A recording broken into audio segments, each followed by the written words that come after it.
میری خوبصورتی ہی میری سب سے بڑی سزا تھی۔ محبت اور جسم کی آگ جب رشتوں کے تقدس کو رونتی ہوئی دل کی گہرائیوں میں اتر جاتی ہے تو یقین مانے کہ حیا کے سارے پردے خود بخود گر جاتے ہیں۔ میرا نام بانو ہے اور آج میں اپنی زندگی کی ساری سیاہ اور نشیلی سچائی آپ کو سنانے جا رہی ہوں، جسے میں نے ہمیشہ اپنے دل کی گہرائیوں کے کسی صندوق میں چھپا کے رکھا تھا۔ تابش نامی ایک شخص سے میری شادی ہوئی تھی۔ دکھنے میں وہ بہت ہینڈسم تھا، ہمیشہ میرا بہت زیادہ خیال بھی رکھتا تھا۔ لیکن اس کہانی کا ایک اور اہم سچ ابھی باقی ہے کہ میری اور تابش کی شادی تو بہت بعد میں ہوئی تھی، اور اس رشتے سے پہلے میرے اندر جو ایک ویران عورت گھر کر بیٹھی تھی، اس کی ایک الگ ہی کہانی ہے۔ تابش تو ایک سلجھا ہوا اور بہت ہی بھلا انسان تھا، لیکن وہ کہتے ہیں نا کہ ہر چمکتی ہوئی چیز سونا نہیں ہوتی۔ شادی کے ابتدائی مہینے بہت ہی اچھے گزرے تھے۔ شادی کے کچھ عرصے بعد ہی مجھے ایک تلخ حقیقت معلوم ہوئی۔ ہر کسی کا خیال رکھتا تھا، میرا بھی خیال رکھتا تھا، لیکن ایک عورت کو شاید اس سے بھی بڑھ کے کچھ چاہیے ہوتا ہے، مگر کام کی مصروفیات کی وجہ سے تابش کے لیے میرے لیے وقت ہی نہیں تھا۔ وہ صبح کا گھر سے جاتا اور شام کو تھکا ہارا واپس آتا، اور رات کو اتنا تھکا ہوتا کہ مجھے ٹائم تک نہیں دیتا تھا۔ گھر آتے ہی وہ بستر پر ایسے سوتا جیسے پورا دن اس نے بہت زیادہ مشقت کی ہو۔ اور اس بات میں تو کوئی شک نہیں ہے کہ ایک مرد پیسہ کمانے کے لیے نہ جانے کتنی تکلیفیں اٹھاتا ہے، کس کس کی باتیں سنتا ہے، مگر میرا کیا تھا؟ میں تو اندر ہی اندر گھٹ رہی تھی۔ میری جوانی اور میری سسکتی ہوئی خواہشات مجھے سے بغاوت کرنے لگی تھی، اور پھر میری زندگی میں ایک ایسا انسان آیا جس کی مردانہ شخصیت نے مجھے پہلے ہی دن سے بے چین کر رکھا تھا۔ اور وہ لڑکا کوئی اور نہیں تھا بلکہ ہمارے گھر کا وہ خوبرو ملازم تھا جو عمر میں مجھ سے 5-6 سال چھوٹا تھا۔ نام اس کا بہت ہی خوبصورت زین، دیکھنے میں ایک دم ہٹا کھٹا، اس کی چوڑی چھاتی اور اس کی وہ گہری چھوٹی چھوٹی آنکھیں اور اس کا وہ پر اعتماد انداز جس نے میرے سامنے ایک عجیب سی کشمکش کر رکھی تھی۔ میں جب بھی اس کو دیکھتی میرے دل میں ایک عجیب سی ہلچل ہونے لگتی۔ ایک دوپہر جب سورج اپنے پورے عروج پر تھا، میں اپنے کمرے میں آرام کر رہی تھی۔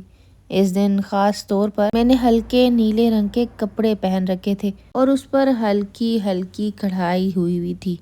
میں نے اپنے بالوں میں ہلکا سا جوڑا باندھ رکھا تھا۔ آئینے کے سامنے میں تیار ہو رہی تھی تو میں نے دیکھا کہ میرے پیچھے کوئی ہے، جیسے دروازے سے کوئی مجھے دیکھ رہا ہو۔ میں نے اگنور کرتے ہوئے اپنا کام جاری رکھا۔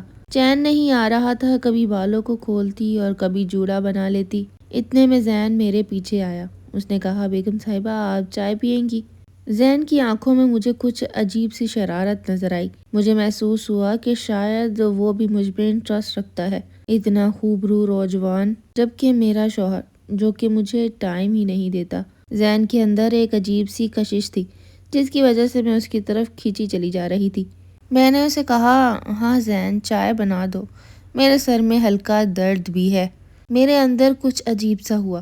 میں نے آئینے کے سامنے خود کو تیار کرنا شروع کر دیا۔ بالوں کو ہلکا سا کھول لیا، اچھا سا پرفیوم لگایا، لائٹ سا میک اپ کیا، اپنے دوپٹے کو ذرا سیٹ کیا اور آئینے میں دیکھ کر خود کو مسکرانے لگی کہ میں کتنی خوبصورت ہوں۔ جب زین کمرے سے گیا تھا تو اس کی ہلکی سی خوشبو پورے کمرے میں سے آ رہی تھی۔ اس کے بعد میں اپنے کمرے میں ہی بیٹھ گئی، اور جب وہ چائے لے کر آیا تو چائے کی خوشبو بہت ہی سرور دے رہی تھی۔ زین میرے سامنے کھڑا ہو گیا۔ اس نے مجھے چائے پکڑائی تو میں نے اس کا ہاتھ ہلکے سے چھو لیا۔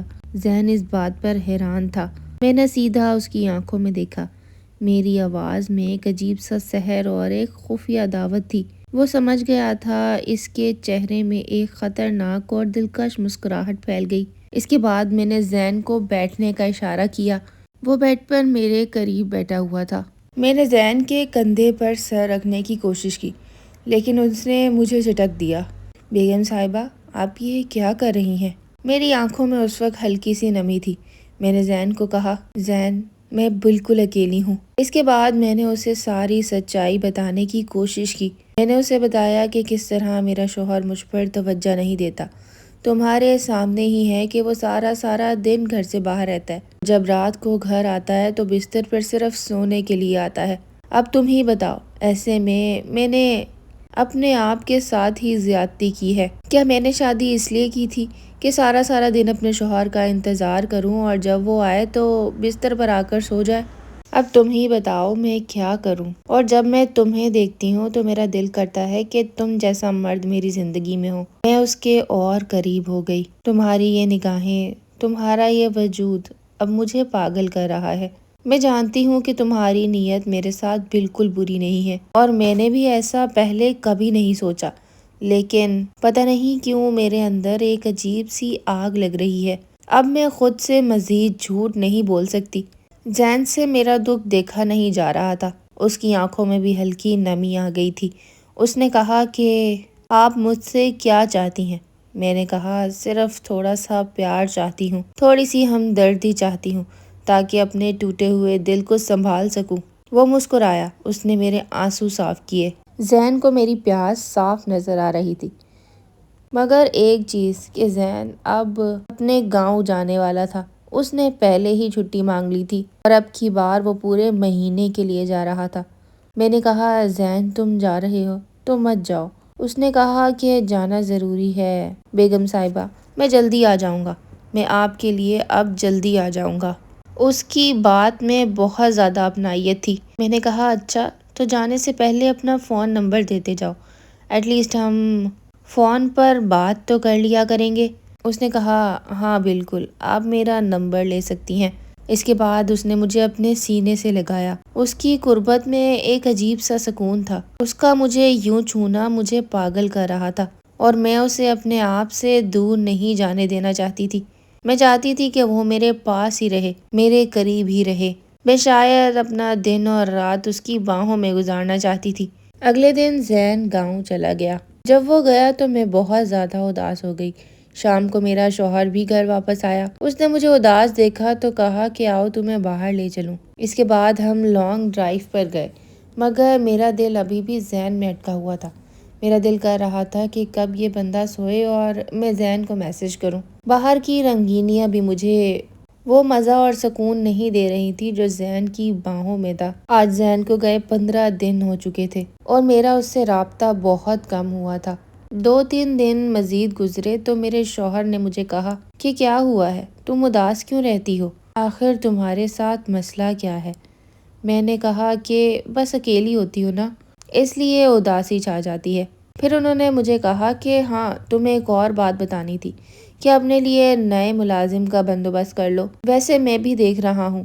میں نے کہا کیوں؟ زین کیوں نہیں آئے گا؟